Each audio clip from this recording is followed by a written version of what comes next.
Hello everyone, welcome to my channel. It's me, Pia Dina.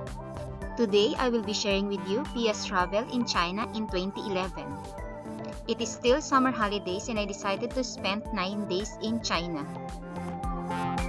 I applied the visa in the Consulate General of the People's Republic of China here in Dubai.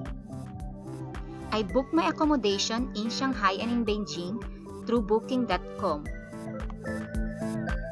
I bought my air ticket through Danata that time. On the first day of the tour, I availed the Great Wall of China in Ming Tombs tour.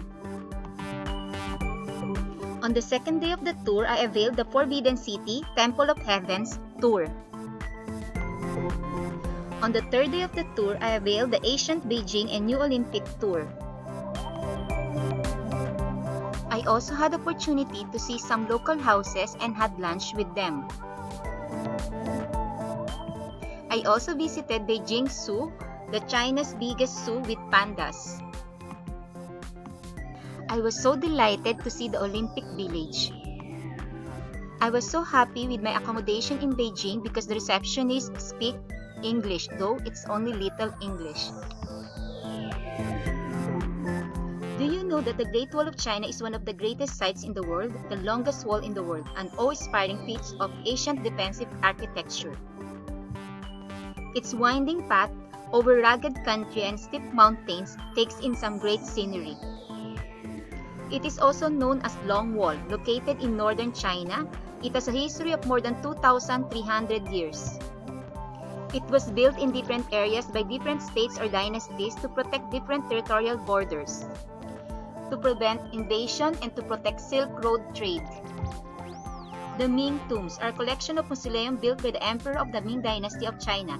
The first Emperor tombs is located near his capital Nanjing. However, the majority of the Ming tombs are located in a cluster near Beijing and collectively known as the 13 Tombs of the Ming Dynasty.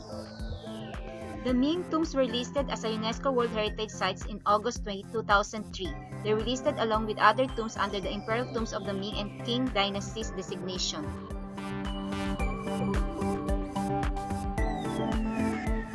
The Forbidden City is a palace complex in central Beijing, China. It houses the Palace Museum and was the former Chinese Imperial Palace and state residence of the Emperor of the China from the Ming Dynasty to the end of the Qing Dynasty between 1420 and 1924. The Forbidden City served as the house of Chinese emperor and their households and was the ceremonial and political center of the Chinese government for almost 500 years.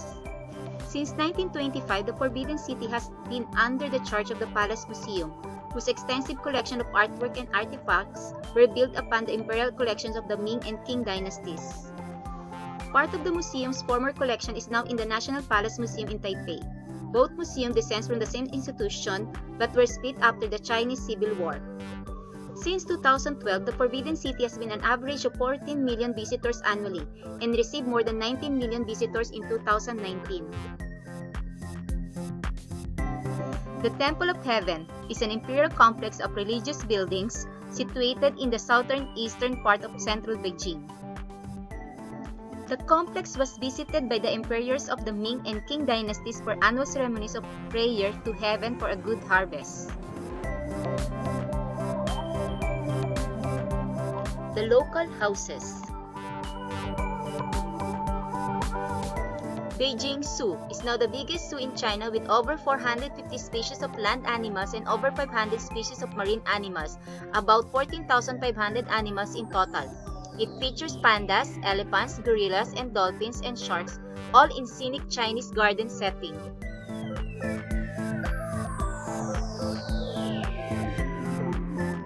The Olympic Green is an Olympic park located in Beijing constructed for the 2008 Summer Olympics.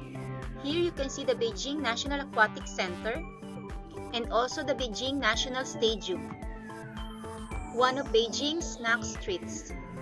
It becomes very busy at night. Some of the food that you can buy and eat. Riding the bullet train going to Shanghai. On my first day in Shanghai, I availed the tour to see the Oriental Pearl TV Tower, ride the cruise to see the skyline of Shanghai, The Oriental Pearl Radio and Television Tower is a TV tower in Shanghai. It's located by the side of Huangpu River opposite the Bund, making it a distinct landmark in the area. Its construction began in 1991 and the tower was completed in 1995. At 468 meters high, it was the tallest structure in China from 1994 to 2007, when it was surpassed by the Shanghai World Financial Center.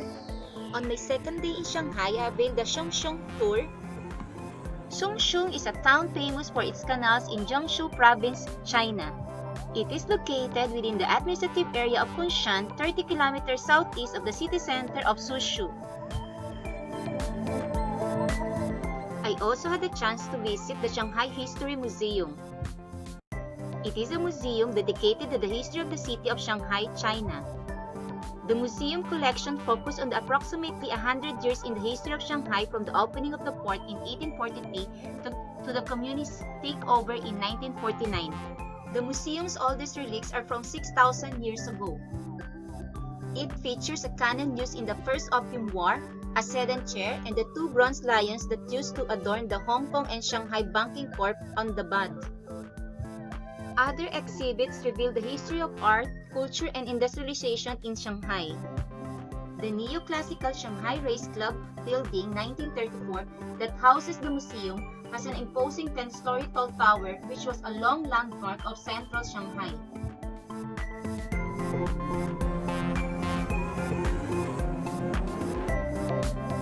The Bund or Weitan is a waterfront area and a protected historical district in the central Shanghai.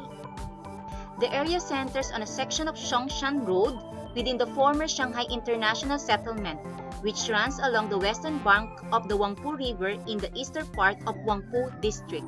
The Bund usually refers to the buildings and wharves on these sections of the road as well as some adjacent areas. From the 1860s to the 1930s, it was the rich and powerful center of the foreign establishment in Shanghai, operating as a legally protected treaty port. If you are at the top of the Oriental Pearl Radio and TV Tower, it faces the Bund across the Huangpu River. All around Shanghai.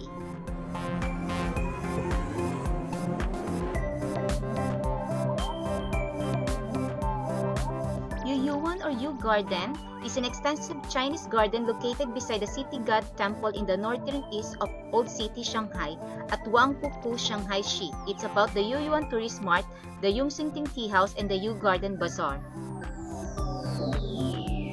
In Zhongsheng Village, you can see the double bridges, the Fuwan Bridge, the Shenting House, the Shangting House, the Milu Tower, the Shengshu Temple. The entry fee is 100 yuan per person for a day. This ticket gives you entry to the ancient city area and all the sites noted above. There is also an organized boat ride down the narrow canal. It costs 40 yuan per head or 100 yuan for a boat, which can be used by 1 to 6 people. The boat ride lasts 20 minutes. I enjoyed my trip to China to see both Beijing and Shanghai. Though there's a language barrier, it is not a hindrance to enjoy the food and shopping. Please subscribe to my channel and hit the bell icon for notification. Like, comment, and share this. Thanks for watching. Bye-bye!